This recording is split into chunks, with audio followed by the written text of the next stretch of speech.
Ciencias biológicas, biología genética.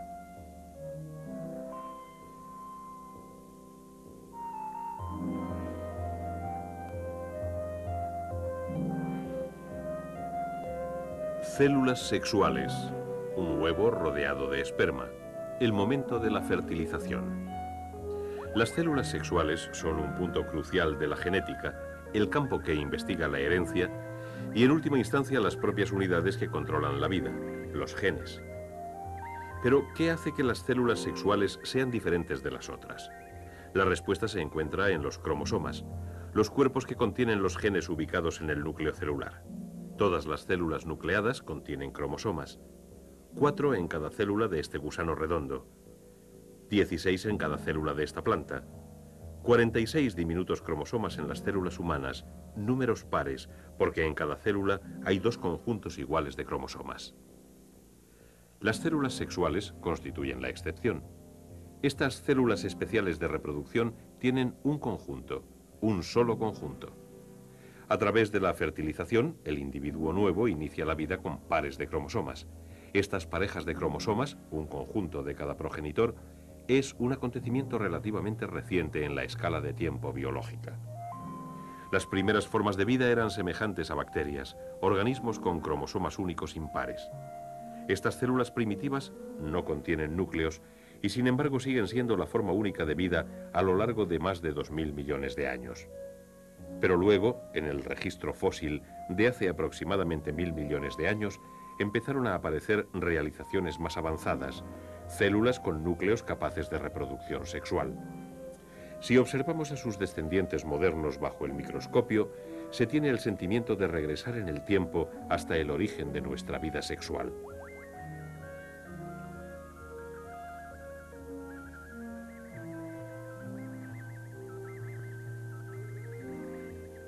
Estas células energéticas, los animalitos saltarines descritos por primera vez por Leeuwenhoek hace más de 300 años, se reproducen asexualmente. Se han propagado durante miles de generaciones, copiando sencillamente sus programas genéticos y dividiéndose. La descendencia son clones genéticos, copias idénticas. Luego, generalmente de forma inesperada, 2 células establecen contacto. Durante unos minutos se sienten juntas en unión sexual.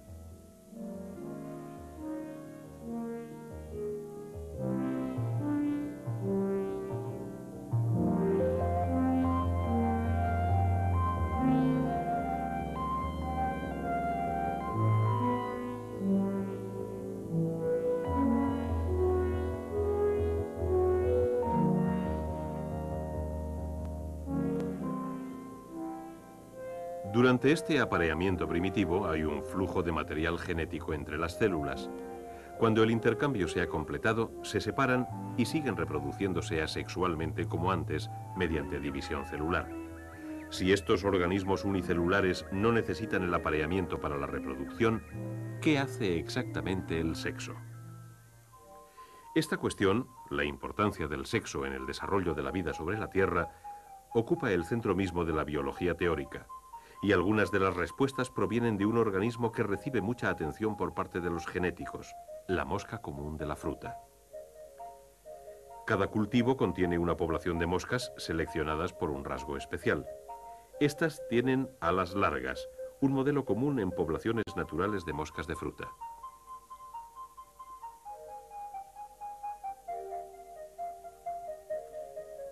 Esta población tiene alas cortas.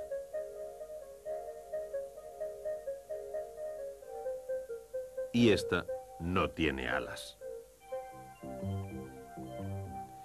Estos rasgos o mutaciones aparecen en poblaciones naturales, pero también se pueden reproducir sometiendo las moscas a la radiación y otros agentes causantes de mutaciones. Los genéticos han aislado cientos de variaciones y poblaciones puras cultivadas de moscas mutantes para utilizarlas en el estudio de modelos de herencia. Así, gracias a los cromosomas excepcionalmente grandes encontrados en las larvas de la mosca de la fruta, pueden correlacionar cadenas de estos cromosomas gigantes con genes específicos. Una de las técnicas para estudiar la herencia de la mosca de la fruta consiste en eterizar las moscas. El someterlas durante unos minutos permite al investigador separarlas por sexos y establecer cruces experimentales. Por ejemplo, si las hembras de alas cortas se cruzan con machos de una raza pura de moscas de alas largas, ¿cómo serán las alas de los descendientes? No es fácil observar la vida amorosa de las moscas de la fruta, pero al día siguiente se encuentran huevos fértiles. Algunos de ellos se han convertido realmente en larvas.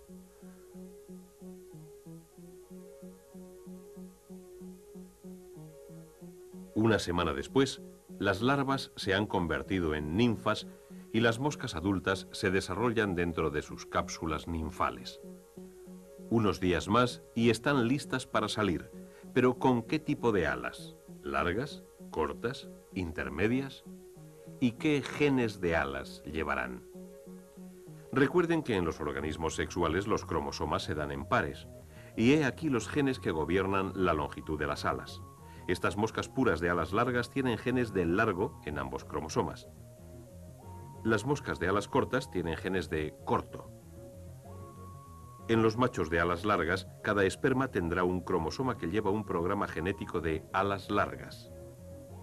Cada hembra producirá huevos que llevan genes de alas cortas. Cada descendiente recibe un cromosoma que lleva un gene para largo y otro para corto. Serán combinaciones genéticas diferentes a las de sus padres. Pero ¿qué clase de alas saldrá de conjuntos opuestos de instrucciones genéticas? Cuando salen los adultos y se despliegan sus alas, todos tienen alas largas, exactamente igual que sus progenitores. No hay moscas de alas cortas ni ninguna con alas intermedias. En cierto modo, durante el desarrollo, los genes de alas largas dominaron a los de las cortas. ¿Qué pasa en la segunda generación? 2 semanas después del apareamiento, salen las nuevas moscas y aproximadamente una cuarta parte de los descendientes tienen alas cortas. Apareció un rasgo que estuvo oculto durante una generación. Este tipo de variación oculta no está limitada al laboratorio. En la naturaleza, los rasgos ocultos surgen siempre en los organismos sexuales. El albinismo, la falta de pigmento de color, es un ejemplo muy visible de esta variación oculta. Pocos albinos llegan a ranas maduras capaces de aparearse, pero el rasgo persiste en muchas poblaciones de ranas.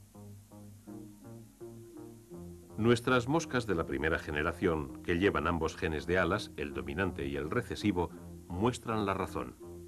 Cuando sus cromosomas por pares se parcelan para hacer 6 células, la mitad lleva genes de largo y la otra mitad genes de corto. Al rellenar la tabla con todas las fertilizaciones posibles, se producen 3 tipos de moscas genéticamente diferentes. Pero ¿cómo serán?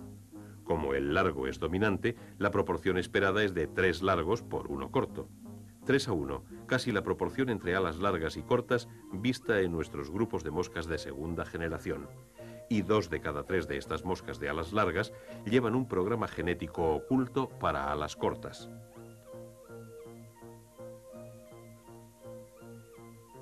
Las variaciones de alas no son más que un tipo de característica variable en las moscas de fruta. Hay variación en tamaño, coloración, procesos internos y hasta en el comportamiento. Y la variación permite adaptaciones a nuevos medios. En la biología no hay concepto más básico que este, y funciona en todas las poblaciones, desde los protozoos hasta los humanos. El estudio reciente de un gene humano muestra la importancia de la variación. El estudio implica a un gene que codifica una parte de una proteína que todos nosotros fabricamos. Hemoglobina, la proteína roja que lleva oxígeno en las células sanguíneas. Es asombroso considerar que cada célula sanguínea roja que pasa por un capilar contiene 300 millones de moléculas de hemoglobina, cada una de ellas fabricada de perfecto acuerdo con las instrucciones genéticas escritas en el ADN, las moléculas de información de que están hechas los genes. Lo que llamó primero el interés de los genéticos fue que no toda la hemoglobina humana es la misma. Una forma variante se encuentra en ciertas poblaciones de África. Los bioquímicos han mostrado que la hemoglobina, como otras proteínas, se compone de una secuencia de aminoácidos. unos 150 en cada una de las 4 cadenas. La secuencia de aminoácidos y la estructura tridimensional de la hemoglobina se ha averiguado con todo detalle. La forma variante de hemoglobina difiere al sustituir un aminoácido, valina por ácido glutámico. Esta sustitución es el resultado de una mutación en el código ADN de la hemoglobina. ¿Pero puede afectar a la actuación de esta proteína vital un cambio tan pequeño, un aminoácido entre cientos? Heredar el gene variante de un padre y un gene normal de hemoglobina de otro produce células sanguíneas que funcionan normalmente, a menos que carezcan seriamente de oxígeno. Con una concentración baja de oxígeno, las células se colapsan, como las 3 de cerca del centro, que adoptan una forma oblonga o de hoz. Sin embargo, si el gene de célula oblonga se hereda de ambos padres, el problema es mucho más serio. Las células sanguíneas se curvan, obstruyendo los capilares y bajando más los niveles de oxígeno. Tan solo la atención médica inmediata puede salvar a una persona afectada por este tipo de células en hoz. Lo que parece extraño es que en algunas regiones de África hasta el 40% de la gente lleve el gene de la célula en hoz. ¿Por qué no se ha eliminado? O al menos se ha mantenido en una frecuencia baja por selección natural. Una clave para este rompecabezas la proporcionaron los mapas de la distribución de células en hoz. Es más corriente en una región de África denominada el cinturón de la malaria. Luego vino otro descubrimiento casi increíble. Los niños portadores de genes de célula de hoz tenían una probabilidad mayor de sobrevivir a la malaria que los que heredan genes normales de ambos padres. La malaria la causa un parásito microscópico que invade las células rojas de la sangre. La hemoglobina de célula en hoz protege contra estos parásitos de un modo muy interesante. Primero, la célula invadida por el parásito desarrolla pequeñas protuberancias en su superficie. Estas actúan como frenos, haciendo que la célula infectada pase más despacio por los capilares. Al perder más oxígeno que las células no infectadas, se curva y esto mata o impide a su vez el parásito. La historia de la hemoglobina une muchos elementos de la genética moderna. Podemos imaginar cómo pueden derivarse nuevos genes de los ya existentes mediante mutaciones en el código ADN. Asimismo, cómo la selección ajusta la composición genética de una población, manteniéndola a tono con su medio ambiente. La investigación de la célula en hoz y otras como ella supuso una revolución en la genética. En esta nueva biología, los genes se aíslan y su ADN se analiza con una variedad cada vez mayor de técnicas. Centrándonos en el ADN, los genéticos han alcanzado un objetivo increíble: la síntesis de nuevos genes. La mayor parte de esta investigación está encaminada a entender cómo trabajan los genes, a indagar empíricamente la naturaleza de la vida. Pero los genéticos aprenden también a utilizar los genes para hacer productos, proceso denominado ingeniería genética. Empalmar genes fabricados en microbios es uno de los primeros pasos de un programa de ingeniería genética. Los microbios son huéspedes complacientes que producen miles de millones de copias idénticas, y cada diminuto organismo arranca el producto programado por el nuevo gene. Los microbios producen ya productos médicos útiles: insulina para combatir la diabetes, interferón contra los virus y el cáncer, y otros prometedores productos de la ingeniería biológica. Pero los investigadores están elaborando también técnicas para puentear a los microbios, por ejemplo, para introducir directamente sus genes fabricados en las plantas. Imagínense plantas diseñadas para producir más alimento, mejor nutrición, más resistencia a las enfermedades. Estos son los objetivos a largo plazo de los ingenieros genéticos. Los genéticos han avanzado mucho. Sus esfuerzos por entender la herencia nos proporcionan una imagen exacta de cómo opera la vida. De este trabajo se ha derivado la ingeniería genética, pero aquí ni siquiera los ingenieros genéticos pueden predecir a dónde llevará su investigación. Lo cierto es que tenemos una comprensión nueva, rápidamente creciente, de los genes, esas longitudes infinitamente variables de ADN que controlan las actividades de las células y determinan así la naturaleza de la vida misma.